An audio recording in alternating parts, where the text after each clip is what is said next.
लेह लद्दाख में हुई हिंसा को लेकर देश भर में बहस छिड़ी है। एक पक्ष कह रहा है लेह में जो हुआ वो वहां के लोगों का गुस्सा था, जो सड़कों पर दिखा स्टेटहुड की मांग या छठी अनुसूची में शामिल करने की डिमांड। जब से लद्दाख जम्मू कश्मीर से अलग हुआ है, ये मांग लद्दाख के लोग उठाते रहे। उनकी मांगों को नजरअंदाज किया गया। 24 सितंबर के दिन स्थानीय लोगों की जो नाराजगी लेह की सड़कों पर दिखी वो नेचुरल थी। इसके पीछे की सबसे बड़ी वजह लद्दाख को लेकर केंद्र सरकार का ढुलमुल रवैया था। इसके पीछे कोई साजिश नहीं थी, किसी ने लोगों को नहीं भड़काया, किसी ने युवाओं को नहीं उकसाया, ये स्थिति बताई। और इस सोच के मानने वाले सोनम वांगचुक को नायक बताया गया, जो शिक्षा क्षेत्र में अच्छा काम करते रहे हैं, जो पर्यावरण की बेहतरी के लिए अच्छा प्रयास कर रहे हैं। अगर वांगचुक लद्दाख के लिए पूर्ण राज्य का दर्जा चाहते हैं तो इसमें गलत क्या है? उनका मानना है सोनम वांगचुक को फंसाया जा रहा है, वांगचुक को बलि का बकरा बनाया जा रहा है। जो कुछ भी लेह में हुआ उसमें वांगचुक की कोई भूमिका नहीं है। सोनम वांगचुक पर एक्शन लेकर सरकार गलत कर रही है, वो बाकायदा धमका रहे हैं इसके गलत परिणाम होंगे। लेकिन एक बड़ा तबका है जिसे लगता है वांगचुक विलन है, नायक नहीं खलनायक है, जिन्होंने लेह को सुलगाने की साजिश रची, युवाओं को हिंसा के लिए उकसाया। सोनम वांगचुक ने नेपाल की तर्ज पर ही भारत को अशांत और अस्थिर करने की कोशिश की। नेपाल बांग्लादेश की तरह युवाओं के जरिए भारत में भी सत्ता को सीधी चुनौती देने की साजिश रची। इसका नतीजा लेह की सड़कों पर हिंसा के रूप में देखने को मिला। हिंसा में 4 लोगों की जान चली गई, कई लोग घायल हुए, बड़े पैमाने पर सरकारी संपत्ति को नुकसान पहुंचाया गया। अब यह तबका चाहता है सोनम वांगचुक समेत सभी जिम्मेदार लोगों पर कार्रवाई होनी चाहिए। लोकतांत्रिक व्यवस्था में हिंसा की इजाजत किसी को भी नहीं दी जा सकती है। सोशल मीडिया पर भी बहस है और इस बहस का एक बड़ा प्लेटफॉर्म सोशल मीडिया तो बना हुआ है, लेकिन इस पर कई पक्ष होते हैं और दोनों ही पक्ष अब अपने अपने तर्क को मजबूती देने वाली जानकारियां साझा कर रहे हैं। कोई सोनम वांगचुक की पुरानी उपलब्धियों को शेयर कर रहा है तो कोई सोनम के पाप गिनवा रहा है। एक ताजा वीडियो सामने आया है जिसमें सोनम वांगचुक युवाओं को साफ साफ भड़काते सुने जा सकते हैं। सोनम लद्दाखी भाषा में यानी भोटी में कह रहे हैं बांग्लादेश, नेपाल, श्रीलंका की तरह लद्दाख में भी आम जनता बदलाव लाएगी। आप खुद सुनिए और समझिए सोनम का बयान उकसावे वाला है या नहीं।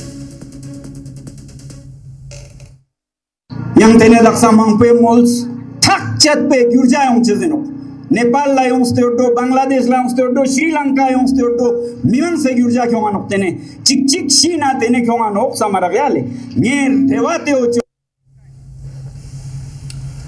एक ऐसे माहौल में जब लोगों में किसी बात को लेकर असंतोष है, लोगों के अपने क्षेत्र को लेकर कोई मांग है, किसी तरह की कोई नाराजगी है, तो उस जनसमूह को आप नेपाल और बांग्लादेश का उदाहरण देकर उकसा नहीं रहे तो और क्या कर रहे हैं?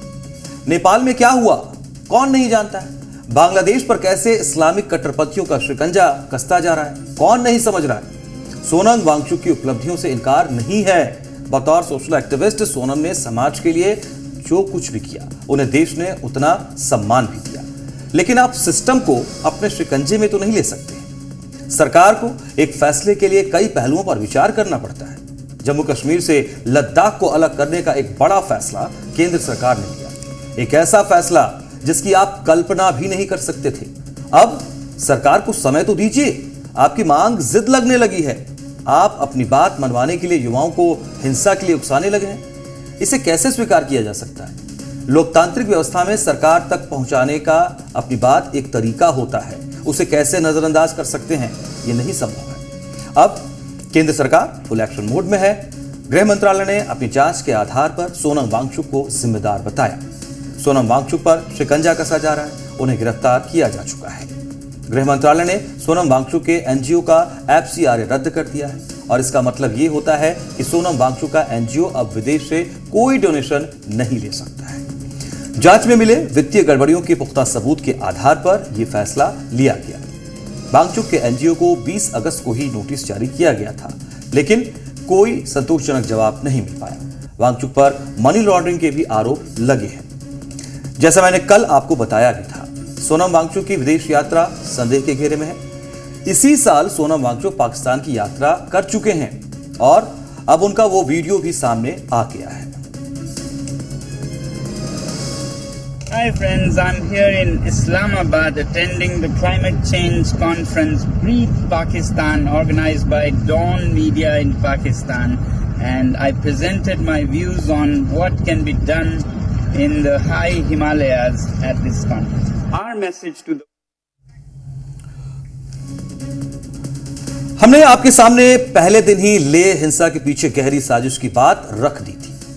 जैसे जैसे सरकार की जांच आगे बढ़ रही है, बड़े खुलासे हो रहे हैं। पहला बड़ा खुलासा हुआ, हिंसा के दौरान नेपाल के 7 लोग घायल हुए। नेपाली नागरिक लेह कैसे पहुंच गए?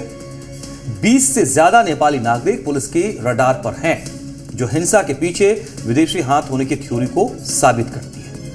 लेह हिंसा में शामिल प्रदर्शनकारी लेह के नहीं थे, बाहरी लोग थे। बड़ी संख्या में बाहर से लाए गए थे लेह। बॉर्डर एरिया से भी बड़ी तादाद में लोग प्रदर्शन में शामिल हुए। साजिश में राजनीतिक दलों के शामिल होने की बात भी सामने आ रही है। हिंसा भड़काने के आरोप में कांग्रेस का पार्षद गिरफ्तार हो चुका है। लेह हिंसा मामले में सरकार की जांच में तो बड़े खुलासे हो ही रहे हैं। जी मीडिया की टीम भी मौके पर मुस्तैद है। जी मीडिया संवाददाता प्रमोद शर्मा ने अपनी जांच में यह पाया कैसे सेक्रेटेरिएट के सामने बड़े पैमाने पर पत्थर इकट्ठा किया गया। कश्मीर के पैटर्न पर प्रदर्शनकारियों ने सुरक्षा बलों पर पत्थर बरसाए, सरकारी संपत्ति को नुकसान पहुंचाया। ले से प्रमोद शर्मा की एक्सक्लूसिव रिपोर्ट की। आगजनी और भारी पत्थरबाजी हुई थी। अब जो पत्थरबाजी हुई थी वो पत्थर यहाँ से बटोरे जा रहे हैं। ये तस्वीर आप देख लीजिए, ये इस तरीके से भर कर पत्थरों को ले जाया जा रहा है। ये सेक्रेटरीट का दफ्तर, यहाँ पर आगजनी हुई थी और यहाँ पर तोड़फोड़ और इस तरीके की पत्थरबाजी। ये तस्वीर आप देख लीजिए, ये देख लीजिए। अब इकट्ठे करके पत्थर यहाँ से बाहर फेंके जा रहे हैं। इन्हीं पत्थरों से बिल्डिंगों को और ऐसे आर्मी फोर्सेस को, पुलिस जवानों को निशाना बनाया गया था। उन पर भारी पत्थर बरसाए गए थे। देखा आपने कैसे वही कश्मीर वाला पत्थरबाजी पैटर्न लेह में भी नजर आ रहा है। यह साजिश नहीं तो क्या है? इतना ही नहीं, लेह में कश्मीर के पैटर्न पर राष्ट्रीय प्रतीक सत्यमेव जयते के सिंबल को तोड़ा गया, नष्ट किया गया। कश्मीर पैटर्न पर उत्पात मचाने का यह दूसरा सबूत भी देख लीजिए।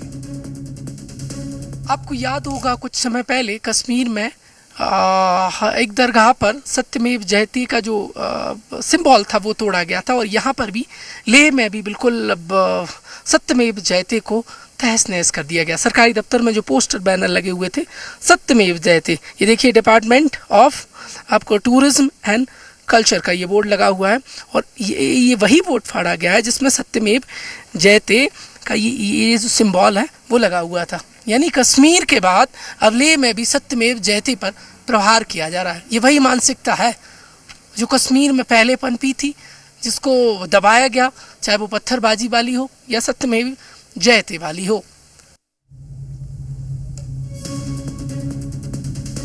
जी मीडिया संवाददाता प्रमोद शर्मा ने एक चश्मदीद से भी बात की। ओडिशा के रहने वाले राजू ने साफ तौर पर बताया, लेह हिंसा के दौरान बड़ी संख्या में बाहरी लोग शामिल दिखे। आप राजू को भी जरूर सुनिए। कैसे देश के लोग हैं पता नहीं सर, ऐसे तो पता नहीं बाहर का बंदे आए थे कि कौन बंदे आए थे। लद्दाख बंदे तो बहुत अच्छा होते, पता है उनके साथ कोई मिले होंगे तभी वो, नहीं तो लद्दाख का बंदे बहुत अच्छा है। लद्दाख के लोग ऐसी हरकत नहीं करते सर, नहीं सर, बिल्कुल नहीं करते। हम लोग उनके साथ मिलते, काम करते, काफी दिन हो गया, ऐसे नहीं करते। पता नहीं ये करतूत तो बाहर का है ना सारी। अच्छा, ये यहाँ की नहीं हो सकती, यहाँ के नहीं हो सकते सर। तो जैसे जैसे जांच आगे बढ़ रही है, गंभीर खुलासे हो रहे हैं। सरकार ने साफ कर दिया है, दोषियों को बिल्कुल भी बख्शा नहीं जाएगा। इस बीच लेह में स्थिति शांतिपूर्ण रही है। गृह मंत्रालय की एक टीम ने आज भी हालात का जायजा लिया है। लगातार तीसरे दिन कर्फ्यू जारी रहने के बीच टीम ने सुरक्षा व्यवस्था की समीक्षा के लिए कई बैठकें की। अधिकारियों ने बताया, कहीं से भी किसी अप्रिय घटना की खबर नहीं है। राशन, दूध और सब्जियों सहित आवश्यक जो वस्तु हैं उनकी कमी की शिकायत जरूर मिल रही है। अभी तक लेह हिंसा मामले में 50 से अधिक लोगों को हिरासत में लिया जा चुका है। कारगिल सहित दूसरे प्रमुख शहरों में लोगों के एकत्रित होने पर प्रतिबंध लागू है। कानून व्यवस्था बनाए रखने के लिए पुलिस और अर्धसैनिक बलों के जवान भी तैनात हैं। सभी सरकारी और प्राइवेट शैक्षणिक संस्थाएं 2 दिनों के लिए बंद रखने का आदेश जारी किया गया, यानी सोमवार तक सभी बंद रहेंगे। उम्मीद है जल्द से जल्द लेह में हालात सामान्य हो जाएंगे। तो ये कुल मिलाकर के स्थिति नजर आती है।